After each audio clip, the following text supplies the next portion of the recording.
When Jonathan Roumie walks onto that political talk show stage to meet White House Press Secretary Karoline Leavitt, the audience expects something simple.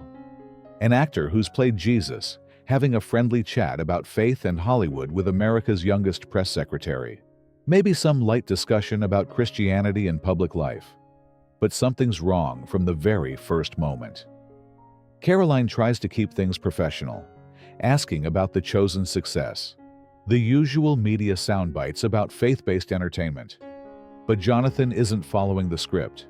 His eyes are burning with an intensity that makes the studio lights seem dim, and they keep drifting to something that shouldn't be there. A small wooden cross, ancient and weathered, sitting on the table between them. But this isn't a prop.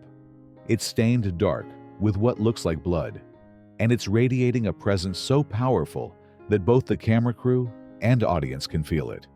That's when you realize this isn't going to be a normal political interview. The atmosphere shifts instantly. The questions become heavier. The air itself seems to thicken with supernatural tension. And then, Jonathan does something that changes everything. He reaches for that blood-stained cross with trembling hands, his voice dropping to a whisper that somehow carries more authority than any shout, and says the words that will shatter Karoline Leavitt completely. "Karoline, I need to tell you something that I've never told anyone, not even my closest friends or family.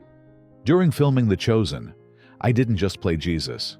He spoke to me directly about America's final hour, about young leaders like you, who carry a burden that's killing them from the inside. And what he revealed to me about your secret midnight prayers in the White House, about the demonic attacks you face every single day, about the supernatural calling on your life that you're terrified to accept. It's going to break your heart and change everything you think you know about why God placed you in that building." Karoline's face goes ghost white. Her hands start shaking uncontrollably because she knows exactly what Jonathan is talking about. The secret prayers she's never told anyone about. The spiritual warfare she fights alone every night. The divine encounters she's been too afraid to share. What begins as a casual political interview spirals into something else entirely. A live supernatural revelation. A prophetic word that cuts through political facades. And a truth about God's end-times plan for America that will leave both of them in tears and change everything you think you know about faith, politics, and the real battle for this nation's soul. Before we continue this story, if you're enjoying content like this, please subscribe to our channel and let us know where you're watching from. Jonathan Roumie breaks years of silence about his mystical encounters during The Chosen, and what he reveals about Karoline Leavitt's hidden spiritual warfare in the White House will leave you speechless. But this isn't just about one young press secretary's journey. This is about America's final countdown. And if the young Christian leaders that God has strategically placed in the highest levels of government don't understand their true divine assignment right now, this nation will fall into spiritual darkness so complete that even the church won't be able to pull it back. The stakes couldn't be higher, and the clock is ticking faster than anyone realizes. See, what most people don't understand is that every major government position, every political appointment, every person who stands behind those podiums isn't there by accident. They're chess pieces in a supernatural game that's been playing out since America's founding. And right now, we're in the final moves. The enemy knows that if he can break the young Christian warriors that God has positioned in Washington, if he can make them doubt their calling, compromise their faith, or abandon their posts, he wins not just politically, but spiritually. The very soul of America hangs in the balance, and it all comes down to whether leaders like Karoline can withstand the spiritual pressure that's about to intensify beyond anything we've ever seen. The revelation Jonathan is about to share will expose the real war happening behind closed doors in the White House. The supernatural encounters that young Christian leaders are experiencing but are too afraid to talk about. And the prophetic timeline that shows exactly how much time we have left before America either experiences the greatest spiritual revival in its history or falls into judgment.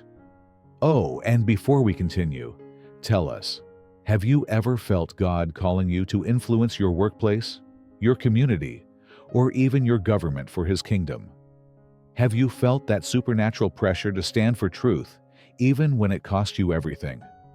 Let us know in the comments below, because what you're about to hear might just be the confirmation you've been praying for. Before we continue this story, if you're enjoying content like this, please subscribe to our channel and let us know where you're watching from.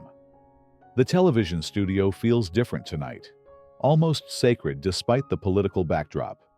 There's an electricity in the air that has nothing to do with cameras or lighting equipment.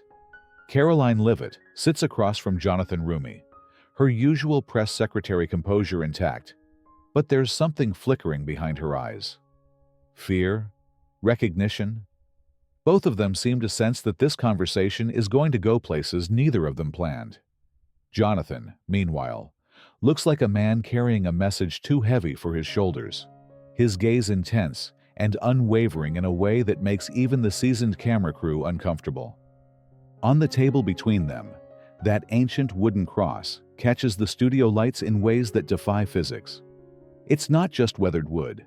It's something that's absorbed decades of prayer, suffering, and divine encounters. The dark stains along its grain seem to pulse with their own rhythm, and both Karoline and Jonathan keep glancing at it like they're afraid to look too long. The host tries desperately to steer towards safe political territory, asking about poll numbers, upcoming policy announcements, the standard Washington talking points. But neither guest is listening. They're locked in some invisible conversation that transcends politics, some shared understanding about the weight of divine calling that the audience can feel but can't quite grasp. Karoline's professional mask starts to slip first. Her breathing becomes shallow when Jonathan's eyes meet hers, and she instinctively reaches for the small cross necklace hidden beneath her blazer. It's a nervous habit she's developed during the most intense press briefings, when the questions become attacks, and she needs to remember who she really serves. Jonathan notices the gesture immediately, and his expression softens with recognition and compassion. Here are two people who understand what it means to carry God's message in hostile territory, who know the crushing loneliness of being His representatives in spaces where His name is either mocked or ignored. The studio lights seem to dim as something far more powerful than television begins to take over this conversation, and everyone present can sense that they're about to witness something that will change them forever. Jonathan's hand finally touches the weathered cross, and the moment his fingers make contact, something shifts in his entire being. His voice drops to barely above a whisper, but in the dead silence of the studio, every word cuts through like a blade. Karoline, during the filming of Season 3, Episode 8, when Jesus speaks about the kingdom advancing through unlikely messengers, something happened that I've carried in secret for 18 months. His grip tightens on the ancient wood, knuckles white with the weight of what he's about to reveal. We'd been shooting for 16 hours straight. I was exhausted, spiritually drained, and when Dallas called for the final take of Jesus' speech about governing with righteousness, I almost couldn't do it. But then I closed my eyes to center myself. And when I opened them, he pauses, swallowing hard, his eyes glazing over with the memory. I wasn't on set anymore, Karoline. I was standing in the Oval Office, but it wasn't the Oval Office of today. It was glowing with supernatural light, and there were young people, people your age, carrying a spiritual weight so heavy it was literally crushing them. These weren't politicians playing games or power-hungry career climbers. These were warriors, God's chosen vessels, placed strategically in the highest levels of government for such a time as this. And I could see the enemy's attacks on them, Karoline. Spiritual arrows of doubt, fear, isolation, and condemnation flying at them constantly, because the enemy knows that if he can break the young Christian leaders in Washington, he can break America's covenant with God. Jonathan's voice trembles with supernatural authority as he continues. But then I felt this presence behind me, this overwhelming love mixed with divine urgency. And I knew I knew beyond any doubt that Jesus was showing me the real war happening in our nation's capital. These young leaders weren't just fighting political battles. They were standing in the gap between light and darkness for an entire nation. And then the voice, clear as I'm speaking to you now, spoke directly into my spirit. Tell them, especially the young woman who speaks for my servant in the White House, that I see her midnight tears. Tell her I see her falling to her knees in empty corridors, begging me for strength she doesn't think she has.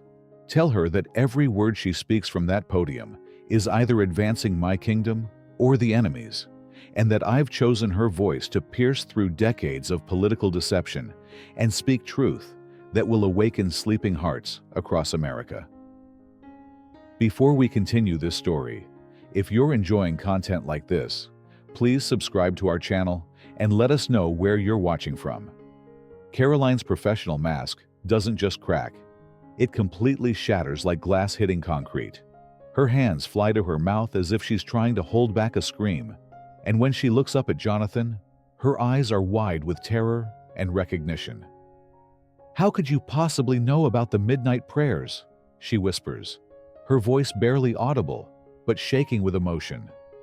"How could you know about me falling to my knees in those empty hallways?" Her carefully constructed political composure crumbles completely as tears start streaming down her face. "You don't understand what it's like, Jonathan. Every single night after the press briefings, after the cameras stop rolling and everyone goes home, I stay in that building until 2 or 3 in the morning because I can feel this crushing spiritual weight that I can't explain to anyone." Her voice breaks as the dam of secrecy finally bursts. During the worst media attacks, when they're tearing apart every word I say, twisting my faith into a weapon against me, I lock myself in my office and I pray until my knees are raw because I feel like I'm not just defending policies or talking points. I'm defending truth itself in a place where truth has been buried for decades under layers of political games and spiritual compromise. She reaches toward the blood-stained cross, but her hand stops short, trembling. And the attacks, Jonathan, they're not just political. There are nights when I feel actual demonic oppression in that building. Cold spots in certain rooms, whispers of doubt and condemnation that follow me down the corridors. Dreams where I'm being told I'm too young, too weak, that I'm failing God and failing America. But then her voice takes on a note of wonder mixed with fear. "But there's something else. Something I've never told anyone, not even my family. During the most intense moments, when the spiritual pressure feels like it's going to crush me completely, I feel this presence with me. Not just emotional support or political backing, but something divine. Like there are actual angels standing at that podium with me, giving me words that aren't my own. Sometimes I hear myself saying things that I know came straight from heaven, and I watch as reporters who came to attack me leave that room with something different in their eyes. Like truth just cut through their cynicism and reached their hearts." She looks directly at Jonathan, her tears now mixed with desperate hope. "Tell me I'm not losing my mind. Tell me this supernatural war I'm fighting is real, because sometimes I feel like I'm the only one who can see it." Jonathan grips the ancient cross with both hands now, his eyes blazing with prophetic fire that seems to illuminate the entire studio. "Karoline, you're not losing your mind. You're awakening to your true calling, and what I'm about to tell you is going to shake you to your core." His voice builds with divine intensity that makes everyone in the room lean forward. "He showed me what's coming for you in the next 6 months. There's going to be a moment, a single press briefing that changes everything. The attacks against you are about to intensify beyond anything you've experienced so far, because the enemy knows that you're about to step into the fullness of your divine assignment." His voice drops to an urgent whisper that somehow carries more power than a shout. "Jesus showed me the exact moment, Karoline. It's going to be during a crisis that rocks this nation to its foundation. The usual political talking points won't work. The scripted responses will feel hollow and meaningless. And in that moment of national desperation, when the entire country is watching, when the media vultures are circling for blood, you're going to open your mouth and words that aren't your own are going to come out. Not political spin, not damage control, but pure prophetic truth that cuts through decades of governmental deception. Jonathan's eyes are now blazing with supernatural authority. He told me that you'll speak for exactly 7 minutes and 33 seconds, and in that time, you'll deliver a message that will awaken the sleeping Church of America. Pastors who have been silent about political issues will suddenly find their voice. Christians who have been hiding their faith in the workplace will stand up boldly. And most importantly, millions of young believers across this nation will realize that God hasn't abandoned America. He's been strategically placing His warriors in positions of influence for this exact moment. His voice crescendos with prophetic power. But here's what's going to terrify and amaze you, Karoline. As you speak those heaven-sent words, supernatural manifestations are going to happen right there in the press room. Hardened journalists will start weeping as conviction hits their hearts. Cameras will capture light phenomena that can't be explained by science. And social media will explode with testimonies of people getting healed, saved, and delivered just from watching that press conference. The enemy knows this is coming, which is why the spiritual warfare against you is about to reach levels that will test every ounce of faith you have. But Karoline, He also showed me your victory. You're going to stand in that room not as a politician defending talking points, but as a prophet delivering heaven's message to a nation on the brink of either revival or judgment. Jonathan and Karoline both stand simultaneously, as if pulled upward by an invisible force, their hands reaching for the blood-stained cross at the exact same moment. When their fingers touch the ancient wood together, something electric passes between them that's visible even through the camera lens. Karoline's tears have transformed from fear into fierce determination, her voice now carrying an authority that transcends her political position. "I see it now," she declares, looking directly into the camera with eyes that seem to burn with divine fire. "Every attack, every sleepless night, every moment I thought I was breaking under the pressure, it was all preparing me for what's coming. I'm not just a press secretary. I'm a voice for heaven in the halls of power." Jonathan's grip tightens on the cross as prophetic words pour out of him like a river. America, if you're watching this thinking we've lost our minds, you're about to find out how wrong you are. In less than 6 months, you're going to watch Karoline Leavitt stand at that podium and deliver words that will split this nation's timeline between before and after. The sleeping giant of American Christianity is about to wake up, and it's going to happen through a 29-year-old woman who refused to compromise her faith for political convenience. Karoline turns to face the audience, her voice rising with supernatural confidence. To every young Christian who thinks they're too young, too inexperienced, too outnumbered to make a difference, God doesn't call the equipped, He equips the called. To every believer who's been hiding their faith in their workplace, afraid to speak truth because it might cost them their career, your silence is costing souls. And to every pastor who's been avoiding the intersection of faith and government because it's too controversial, your nation is dying while you stay safely in your comfort zone. The ancient cross seems to pulse with otherworldly energy as both figures hold it between them. Jonathan's voice builds to a crescendo that seems to shake the very foundations of the studio. What you're about to witness in the coming months will prove once and for all that when God's people refuse to bow to political correctness and speak heaven's truth with boldness, miraculous things happen. Mark this moment, because when Karoline steps up to that podium in her finest hour, you'll remember this conversation and know that everything we've told you was a prophecy, not just an interview. Karoline's final words ring out with the authority of someone who has accepted their divine destiny. The countdown has begun, America.